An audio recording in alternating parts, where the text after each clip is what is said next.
feeling like a shark in a shrimp tank. Big fish, small pond in the shrimp tank. Hey everybody, welcome to the post-show wrap-up of the Shrimp Tank. You can always listen to a replay of all of our broadcasts on shrimptankpodcast.com or download us on iTunes and listen to something to really good in your car on the way to work and learn from the brightest and best entrepreneurs right here on the Shrimp Tank. We were very, very fortunate today. You really should go listen to the entire replay of our interview today to have on Chau Nguyen, who is the CEO of Hirewire. This is sort of the Tinder for jobs, but he's also actually sold a company to a publicly traded company, which many of you probably have not done, so another reason to listen to the broadcast. Yeah, let's talk a little bit about that. You originally started a company.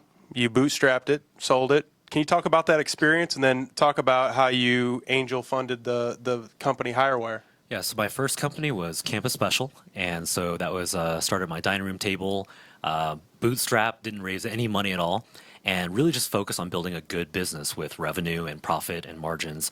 And so I kind of feel like we were grinding it out for 10 years and woke up one day and had, 10 million plus in revenue, and we had interest from acquirers, and one of them happened to be a public company. And so they ended up buying us. And it was an amazing experience. So it was a lot of blood, sweat, and tears along the way. But, it could be done. I was 25 when I first started that. And so after I sold it, I spent a lot of time thinking about the next venture and, fell in love with this problem of hiring, which I knew was broken. And the second time around, we raised money. We raised $4 million in seed funding so far. And now we're building this incredible business to solve the problem of a broken hiring process. So many people, I would imagine, watching this or listening to the show, they're aspiring entrepreneurs who want to start, but they don't know how to get started. And there's that Guy Kawasaki phrase, the hardest thing about getting started is getting started. So what would you recommend to them? Yeah, so I had that same thought when I was younger. So I was a kid selling lemonade at the lemonade stand on the street and wanting to just go out and be entrepreneurial. And so I suggest, knowing what I know now, that you first figure out if what you have been kind of noodling on is big enough to matter. Is it a problem that needs to be solved? And take very small steps towards validation before you go out and do everything else. So normally what people do is they have this idea, they kind of think about it in a vacuum, and then go register a website and make a logo. That's like the last thing you should do. You should really be invalidating it and figuring out ways and poking holes in it to figure out whether or not it's good or not. Because what you don't want to do is get too far down the road, you spend time and money, and you realize, wow, nobody wants this, right? There's no market for my product or idea. And so I think the first step is talking to your potential users or customers and being very upfront about getting honest feedback. Because what you don't want is, you don't want to ask your mom or your buddy. Of course they're going to tell you it's a good idea. You go out and talk to your potential users and customers and say, hey, if I were to build this, tell me good, bad, ugly. Tell me what you hate about it. Tell me what you love about it.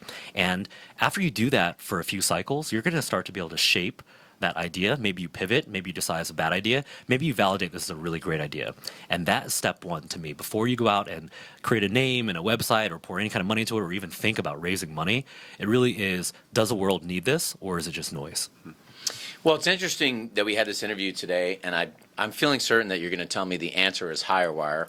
But you talked a lot about not just the app today and what you're building, but the importance of hiring the right people in your company. And I'm wondering for budding entrepreneurs and existing entrepreneurs that are out there, what are the things that you do in your company today and you did in your past company to hire the right people, get those right people to work for you?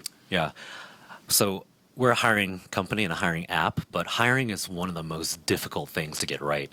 And unfortunately, sometimes you don't know until you've got them in there, right? And so I really believe in dating before getting married in terms of hiring.